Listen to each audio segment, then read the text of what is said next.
Assembly సమావేశాలు మొదలవుతున్న ప్రతిసారి ఏపీలో ఒక చర్చ తెర మీదకి వస్తూ ఉంటుంది. వైసీపీనేమో విపక్ష హోదా ఇవ్వాలి అని అడిగితే చిన్నపిల్లోళ్ళలాగా జగన్ మారాన్ చేస్తున్నారు అని హేళన చేయడానికి, టాపిక్ని డైవర్ట్ చేయడానికి టీడీపీ ట్రై చేస్తూ ఉంటుంది. డిప్యూటీ స్పీకర్ రఘురామకృష్ణరాజు అయితే పులివెందులకు బై ఎలక్షన్స్ అని ఎవ్రీ నవ్వండి అని చెప్తూ ఉంటారు. అసలు వైసీపీ విపక్ష హోదా గురించి పట్టుబట్టడానికి కారణం ఏంటి? ఉప ఎన్నిక పులివెందుల అసెంబ్లీ స్థానానికి జరగొచ్చా? జరిగితే పరిణామాలు ఎలా ఉంటాయి? డీటెయిల్డ్గా చూద్దాం. వాస్తవాలు ఏంటో తెలిస్తే మన రాజకీయాల అసలు రంగు అర్థమైపోతుంది.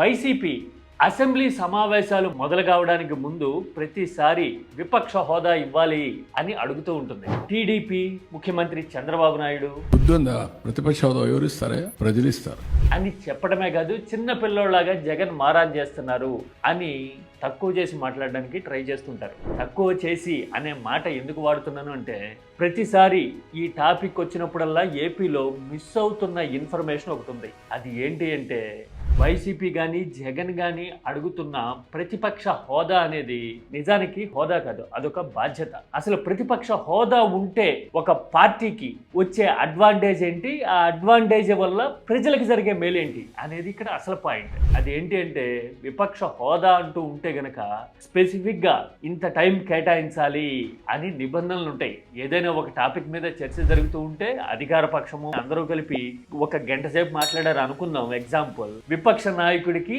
దానికి సరితూగే సమయాన్ని కేటాయించాలి అని నిబంధనలు చెప్తూ ఉన్నాయి. అంటే లెవెల్ ప్లేయింగ్ ఫీల్డ్ ఉండాలి అనేది ఆ విపక్ష హోదా డిమాండ్ వెనక అసలు కారణం. ఆ విషయాన్ని, ఆ సబ్జెక్ట్ని అసలు చర్చకే రాకుండా ప్రజలు ఇవ్వాలి అని చెప్పడాన్ని బట్టి చూస్తూ ఉంటే పూర్తిగా ఇష్యూని బుల్డోజ్ చేయడానికి ట్రై చేస్తున్నారు అని అర్థమవుతూ ఉంటుంది.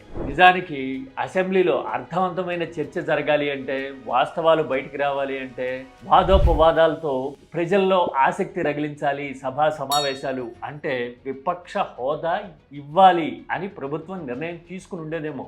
అలా భావించి ఉంటే గనక, అలా కాదు అంటే గనక సభా సమావేశాలు ఎలా జరుగుతాయి మనం ఎప్పుడూ చూస్తూ ఉంటాం. ఒక సన్మాన కార్యక్రమంలో ప్రసంగాల్లాగా 3 పార్టీలు ముఖ్యమంత్రినో ప్రభుత్వ విధానాలను పొగడ్డానికి పూర్తి సమయాన్ని కేటాయిస్తూ ఉంటాయి. అంటే దానికి కౌంటర్ వెర్షన్ అనేది రాదు. మనం చూస్తూ ఉంటాం, మన క్రికెట్ టీం విదేశాలకు వెళ్ళినప్పుడు ప్రాక్టీస్ మ్యాచ్లు షెడ్యూల్ లేకపోతే గనక మన జట్టే 2 టీములుగా విడిపోయి ఆడుకుంటూ ఉంటుంది. దానివల్ల అడ్వాంటేజ్ ఏముంటుంది? లోకల్ కండిషన్స్ కానీ, ప్రత్యర్థి వైపు నుంచి వచ్చే సవాళ్ళు కానీ, ప్రత్యర్థి టీంతో ఆడితే కదా తెలిసేది. ఇది కూడా ఒక రకంగా అలాంటిదే. అందుకోసమే విపక్ష హోదా అనేది నిజానికి కిరీటం కానే కాదు, అది ప్రజల కోసం పోరాడడానికి, యుద్ధం చేయడానికి ఒక ఆయుధం. ఆ ఆయుధం మేము ఇవ్వం, ఎందుకంటే చరిత్రలో ఎవరికి ఇవ్వలేదు అని చెప్పడం కూడా పూర్తిగా వాస్తవం కానే కాదు. ఎందుకంటే కేజ్రీవాల్ హయాంలో ఢిల్లీలో 3 సీట్లే వచ్చినా కూడా బీజేపీకి విపక్ష హోదా ఇచ్చిన చరిత్ర మనకి రీసెంట్ టైంలో కనపడుతుంది. ఎస్, ఇది ఫ్యాక్ట్.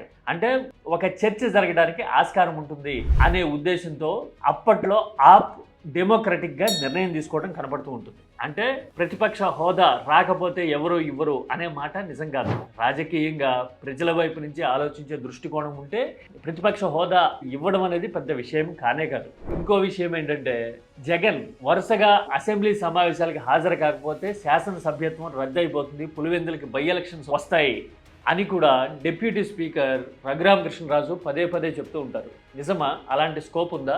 రూల్స్లో చాలా ఉండొచ్చు, కానీ వాటిని ఎంతవరకు పాటిస్తారు, ఎంతవరకు కన్వెన్షనల్ అప్రోచ్ని తీసుకుంటున్నారు, ఎంతవరకు పొలిటికల్ విండికేషన్ జరుగుతోంది అనేది ఒక స్పెసిఫిక్ టాపిక్. అది విచక్షణతో ఆలోచించాల్సిన విషయం. మన రాష్ట్రంలోనే 2021లో ఒక సన్నివేశం చూసాం. నా కుటుంబాన్ని అవమానించేశారు అంటూ కన్నీళ్లు పెట్టుకుని చంద్రబాబు, నేను ఎన్నికలు పూర్తయి గెలిచి ముఖ్యమంత్రిగానే సభలో అడుగు పెడతా అని చెప్పడాన్ని చూసాం. అంటే ఆ 3.5 సంవత్సరాలు ఆయన అసెంబ్లీకి రానేలేదు. మరి కుప్పానికి బై ఎలక్షన్స్ జరిగాయా?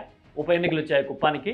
కనీసం వైసీపీ అలాంటి సవాల్ చేసినట్టు కూడా అప్పుడు ఎక్కడా కనపడలేదు. ఈ లెక్కను చూస్తే మనమేమో వైసీపీ మీద పొలిటికల్ విండికేషన్ చేసింది, రాజకీయ కక్ష సాధింపులు చేసింది అని ఆరోపణలు చేశాము.